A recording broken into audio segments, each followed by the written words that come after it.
A ver, yo lo primero que quiero deciros es que el COVID ha tenido dos repercusiones importantes para mí. Y a mí me parece que solo hemos hablado de una y ahora estamos hablando de la otra.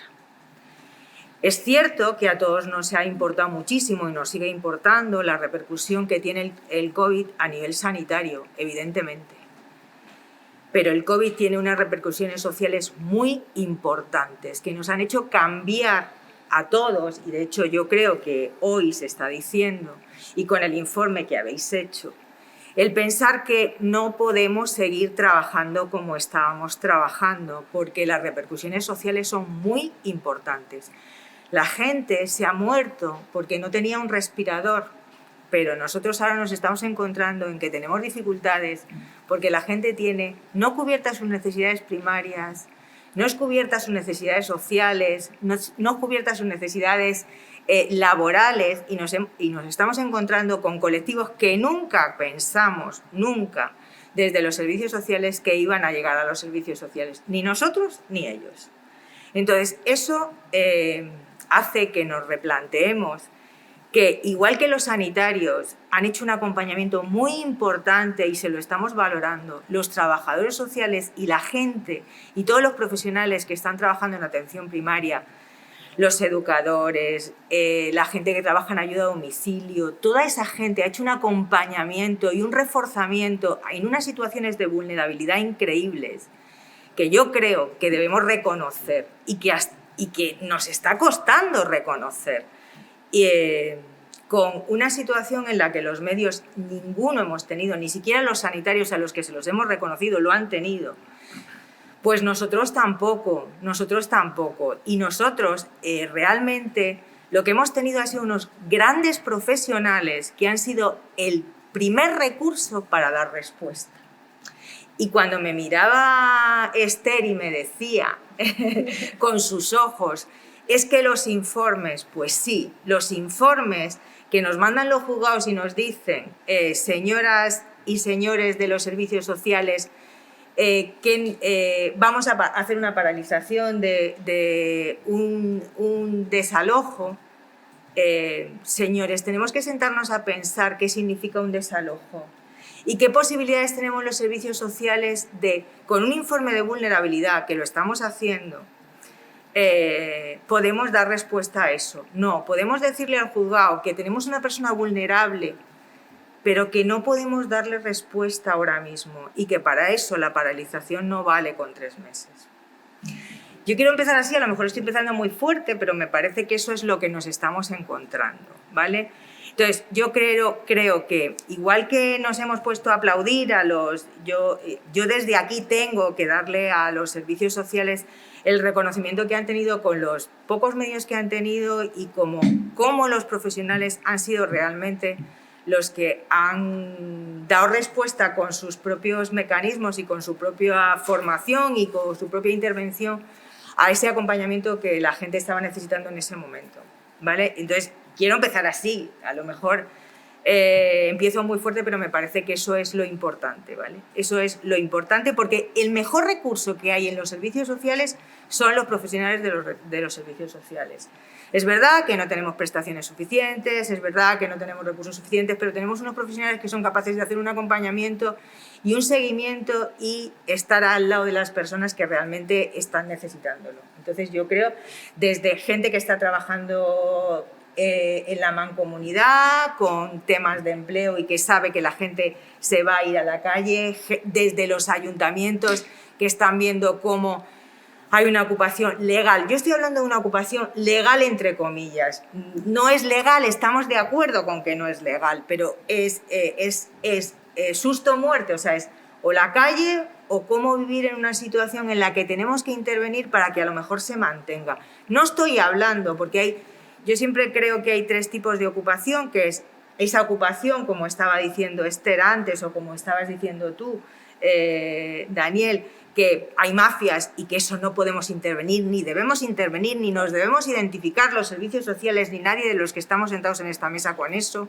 Pero sí que nos tenemos que identificar con aquellas personas que, porque la vida les ha dado una vuelta, o porque estaban en una situación de mala vuelta, porque desde el principio tenían un deterioro importante, no pueden acceder a una vivienda. Tenemos que ver cómo podemos darle respuesta a esa vivienda. Pero los servicios sociales no pueden, no tienen viviendas, no tienen empleo. Y por eso voy a empezar con la cuarta transparencia. ¿Qué es lo que nos hemos encontrado los servicios sociales en este momento? ¿Me la pones y te lo digo? A ver, ¿sí? ¿No la tienes? ¿No tienes mi transparencia? ¿Y eso? ¿Por qué? Sí te la he dado. Estaba en una esa. En un pendrive. Espera, pues te la voy a pasar. Me vais a perdonar un momento porque sí que me gustaría pasarla. Pero me la ha puesto él, ¿eh? Me la ha puesto él. Qué frío.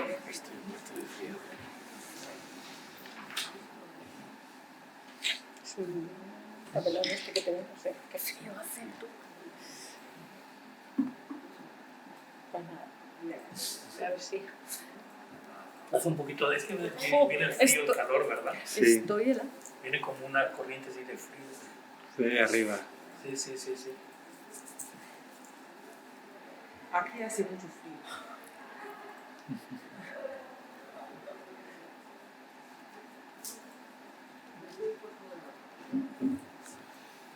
Estoy sin cubierto aquí. Sí, yo tampoco tengo. Así que, bueno, mira. Ya. Así no haces caso. Bueno, esto ya sabéis que estas cosas pasan. El Bueno, Es el directo. Bueno, a mí me gustaría dejar claro esto. ¿Qué hemos visto en los servicios sociales en estos momentos? Hemos visto tres tipos de personas, de colectivos.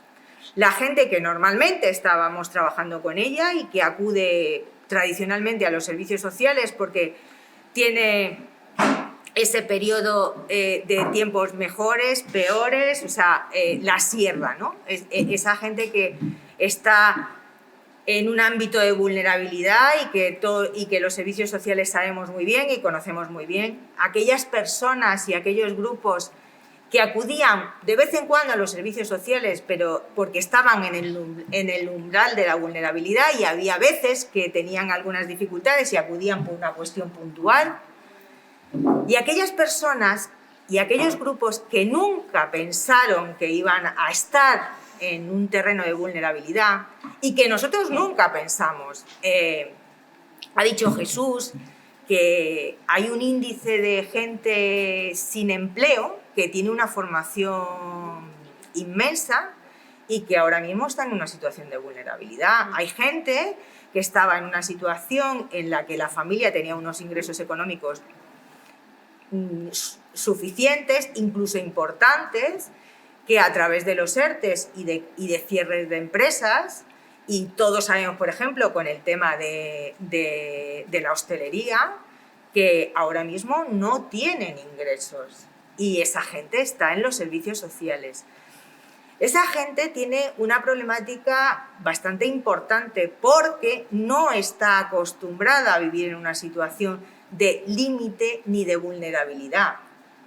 Pero, ¿me pasas la siguiente, por favor?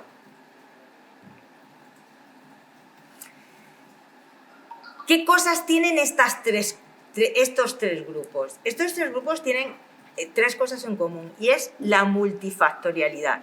Estamos hablando de multifactorialidad en esta mesa, que lleva implícita la vulnerabilidad. Gente que no tiene empleo, gente que le falta vivienda, gente que a partir de ahí está teniendo problemas en su entorno social. ¿Por qué ha desgastado su entorno social? Porque ha tirado de su entorno social hasta un cierto momento y ahora, cuando quieren llamar a la puerta de alguien, no la tienen. Se la han cerrado porque ya no te puedo dar más, porque estoy en un límite yo también.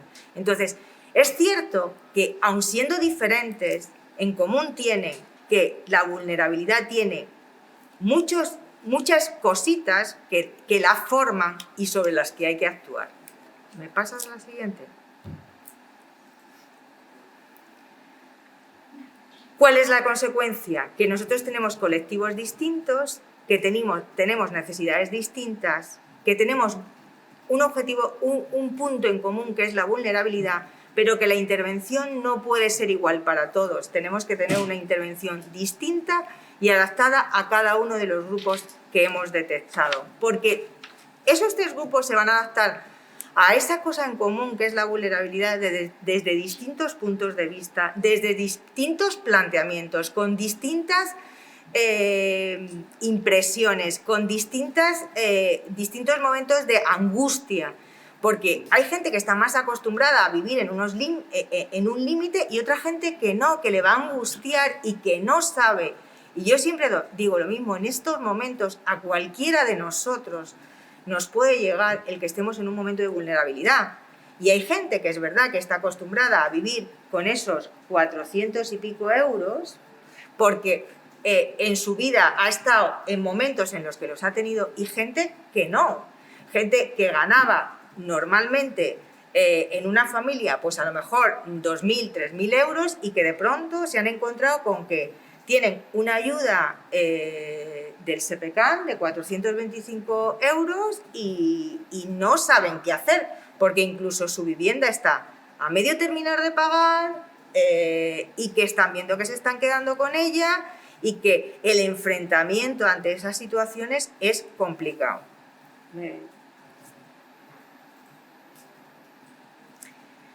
Entonces, los servicios sociales tenemos un panorama bastante complicado. Los profesionales de servicios sociales somos gente, creo que tenemos muchas dotes para ver cómo trabajar con esta gente y cómo debemos hacernos un planteamiento, sobre todo en cuanto a qué debemos hacer, cómo debemos diagnosticar, cómo debemos intervenir y cómo debemos, sobre todo, acompañar, ¿vale?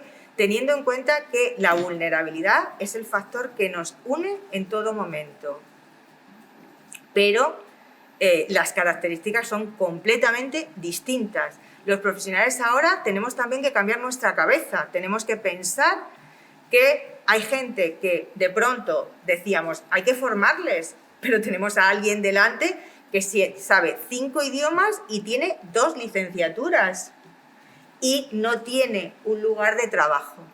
Entonces tenemos que replantearnos qué podemos hacer con ellos. ¿Qué nos encontramos también? Nos encontramos que cada uno de los grupos acude a nosotros de forma distinta. El primer grupo, ese que ha trabajado con nosotros siempre, nos conoce, sabe cuándo y cómo va a acudir a nosotros, qué le podemos ofertar, cuáles son las necesidades que les vamos a cubrir, dónde le vamos a dar apoyo, cómo le vamos a hacer el seguimiento. El segundo grupo ha acudido a nosotros en situaciones puntuales y es verdad que nos conoce un poquito más. Nos conoce y puede saber más o menos por dónde podemos actuar con ellos. Pero es verdad que va a ser bastante más demandante que en otro momento, ¿vale? Y en el tercero nos vamos a encontrar con una gente que no sabe qué somos, que además se siente estigmatizado por acudir a nosotros, se siente enfadado con nosotros y porque no les estamos dando respuesta a una situación en la que es muy difícil dar respuesta. Y el profesional de atención primaria se encuentra con que cómo va a actuar con esta gente y cómo va a hacer ese seguimiento. O sea, necesitamos replantearnos que esta gente, lo primero que tenemos que hacer es intentar calmar y ver cómo podemos empezar a hacer un diagnóstico claro con ellos y para ellos, ¿vale? Entonces, tenemos que tener claro que también los servicios sociales tienen que estar reforzados también a nivel de poder reforzar, cuidar al cuidador. Tenemos que empezar a trabajar cómo cuidar al cuidador, porque los servicios sociales somos cuidadores en todo nuestro amplio sentido. ¿Vale?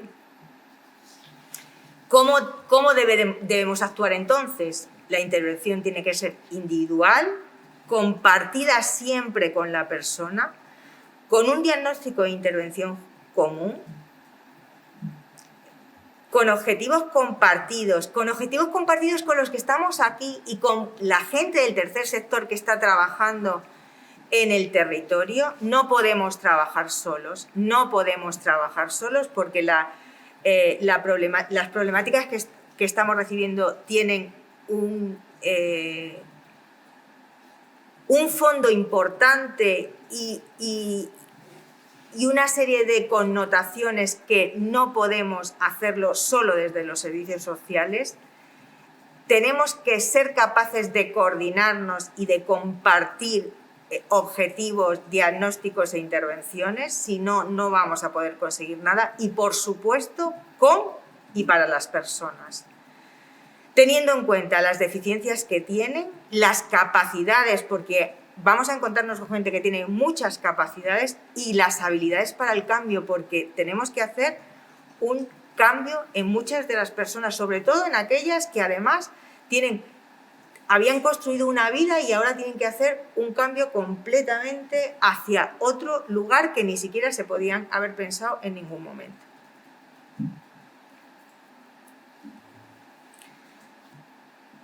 ¿Qué implica hablar de multifactorialidad? Que es lo que hemos estado diciendo en el anterior. O sea, tenemos a gente que tiene un montón de problemas. O sea, tiene problemas de vivienda, tiene problemas de cubrir necesidades primarias, tiene problemas de empleo, tiene problemas en su entorno social, tiene problemas en su entorno familiar. Por lo tanto, no podemos decir, bueno, pues vamos a trabajar la vivienda y aquí nos quedamos. No, no nos vale. O sea, no...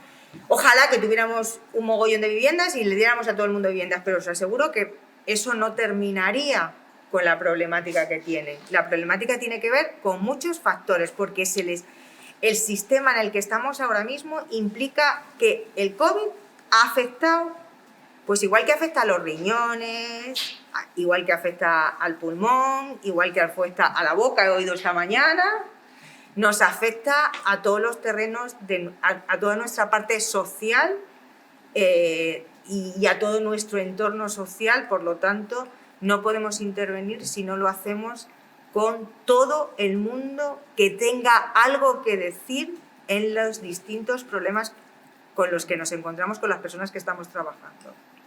Es decir, tenemos que trabajar con empleo, por eso yo cuando Jesús hablaba que estamos haciendo experiencias para ver cómo trabajar la empleabilidad, es que es uno de los factores importantes. Si no trabajamos la empleabilidad y no solo el empleo, porque parece que nos vamos a hablar solo de empleo, no. Es que hay gente que tendría capacidad para trabajar, pero hay que trabajar su empleabilidad porque tiene que cambiar su forma de trabajo, porque ya no tiene cabida en ese terreno de trabajo, ¿no? Tenemos que trabajar con vivienda para ver cómo trabajamos el que la gente pueda tener un sitio más o menos digno, para lo más digno posible, evidentemente. Porque es verdad lo que decía Ángeles antes, nos estamos encontrando con que hay gente que comparte la vivienda, con que hay gente que vive 3 personas en el salón, que son 2 papás y un niño, y luego en cada una de las habitaciones y compartimos el baño y la cocina. Hay, además del contagio, hay además de convivencia. O sea, los factores de convivencia también se contagian. O sea, yo creo que eso hay que tenerlo también en cuenta. O sea, ese es el panorama con el que estamos.